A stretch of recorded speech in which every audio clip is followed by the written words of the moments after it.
ሰላም ጤና ይስጥልን ውድ ማኪ ቲቪ ፕሮግራም ተከታታዮች እንደምን ከርማችኋል? እንግዲህ የምገኘው አሁን በስዊዘርላንድ በካንቶን ቫሊስ ነው። እንግዲህ ከዚህ ወጣ ብዬ ፕሮግራም ተከታታዮች ለማሳየት እሞክራለሁ። አይነት እንግዲህ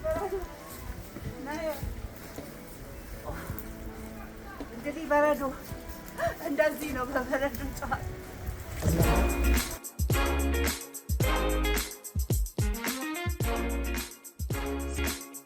ሰላም ጤና ይስጥልን ውድ የማኪ ቲቪ ፕሮግራም ተከታታዮች እንደምን ከርማችኋል? አሁን የሚገኘው ቫሊስ ወይም በፈረንሳይኛ ቫሌ ተብሎ የሚጠራው ካንቶን ወይም ክፍለ ሀገር ውስጥ ነው።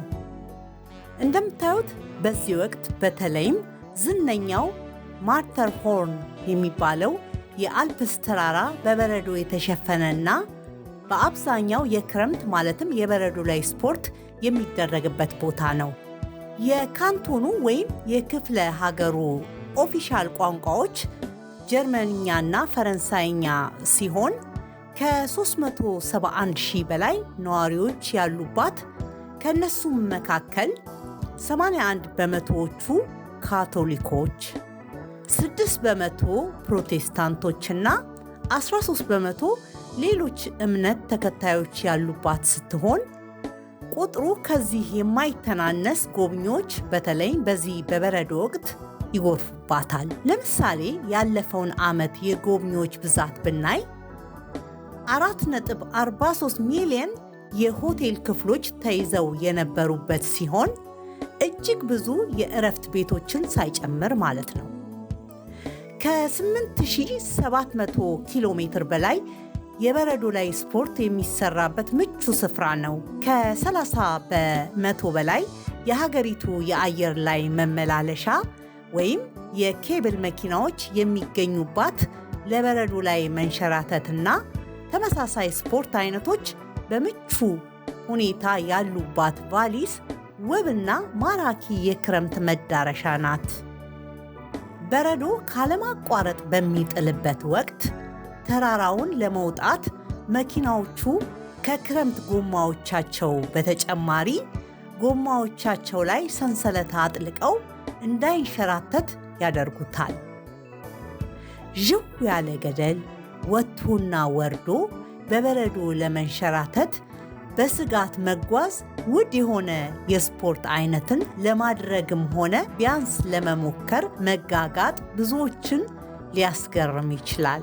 እንዲያውም በአሁኑ ወቅት ከዚህ በጥቂት ኪሎ ሜትሮች ርቀት ላይ በምትገኘው የጣሊያኗ ሚላን በመደረግ ላይ ባለው የክረምት የኦሎምፒክ ውድድር ላይ እስካሁን ማለትም ይህን ፕሮግራም እስከማቀርብበት ሰዓት ድረስ ያለው ውጤት እንደሚያሳየው ስዊዘርላንድ 5 የወርቅን ጨምሮ በጠቅላላው 10 ሜዳሊያዎች ያገኘው የስዊዝ ቡድን እንደዚህ አይነት ቦታዎች ያደጉና የተለማመዱ ናቸው።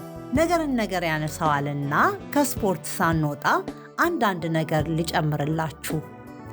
የቀድሞ የፊፋ የረጅም ዘመን ፕሬዝዳንት የነበሩት ሴፕ ወይም ዮሴፍ ብላተር እና ተረካቢያቸው የአሁኑ የፊፋ ወይም የዓለም ፉትቦል ፌዴሬሽን ፕሬዝዳንት ጃኒ ኢንፋንቲኖ የዚህ የቫሊስ ተወላጆች ናቸው። ስፖርትና ስፖርተኞች ይወጡባታል ማለት ነው። በነገራችን ላይ ቁጥራቸው የማይናቅ ኢትዮጵያውያን በተለይ ዋና ከተማዋ ጽዮን ውስጥ እንደሚኖሩ ይታወቃል።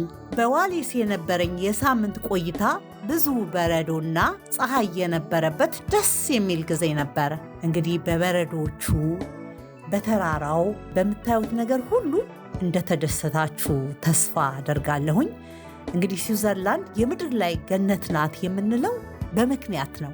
እንደምታዩት ሰማዩ ነጭ፣ ምድሩ ነጭ፣ መኪናዎቹ ሁሉ በበረዶ ተሸፍነው ሁሉም ነገር እጅግ በጣም ደስ የሚል ሰላማዊ አገር ስዊዘርላንድ እጅግ ውብ ሀገር ናት። እንግዲህ ያው ከስዊዘርላንድ ክፍላተ ሀገሮች አንዷ የሆነችው ቫሊስን በዚህ መልኩ እንድትጎበኙ ተጋብዛችኋል።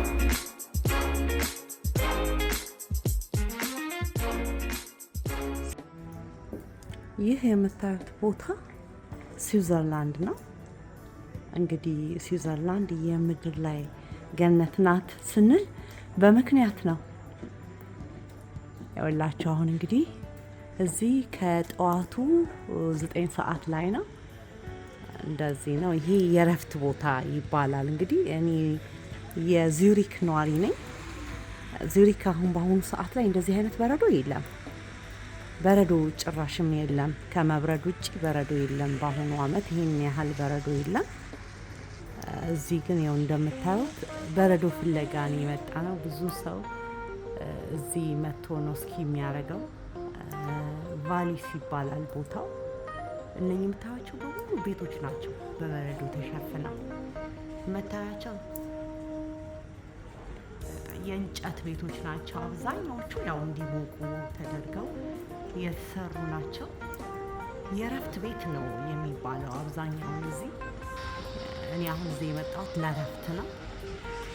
ለአንድ ሳምንት እንደዚህ ነገር ይመጣል። በጣም ደስ ይላል። በቃ አይምሮን ያድሳል።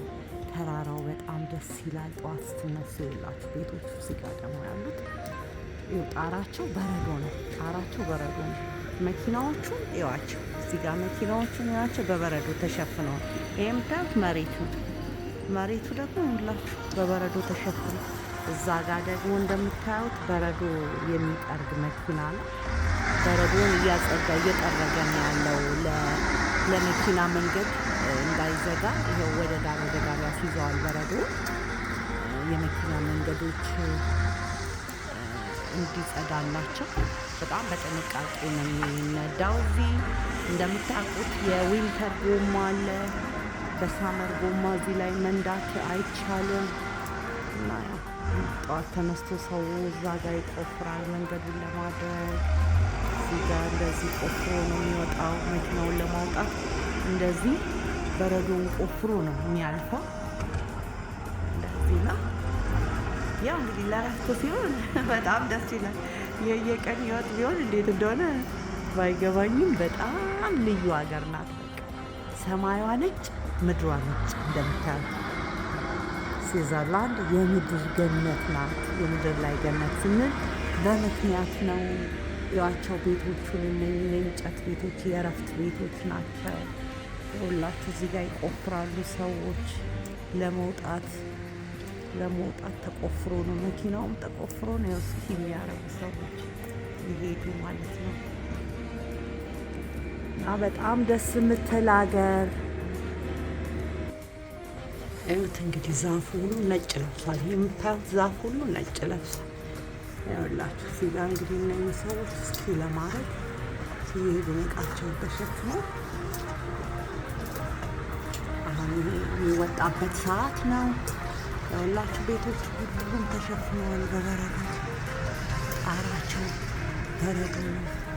እዚህ ጋር እንደምታዩት ይሄ ቤት ጣራነት በረዶ ነው።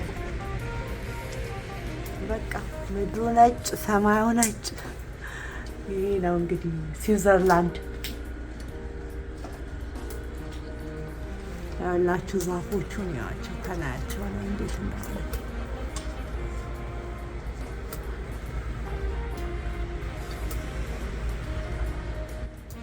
ምድሩ ነጭ፣ ሰማዩ ነጭ ብያቸዋለሁ። በተለይ ኢትዮጵያ ያላችሁ ሰዎች በጣም ነው የሚገርማችሁ። ያው እንደምታዩት ነው እንግዲህ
እንግዲህ እስካሁን ቆይታችሁ ከኔ ጋር ስለነበረ እጅግ አድርጌ አመሰግናለሁ።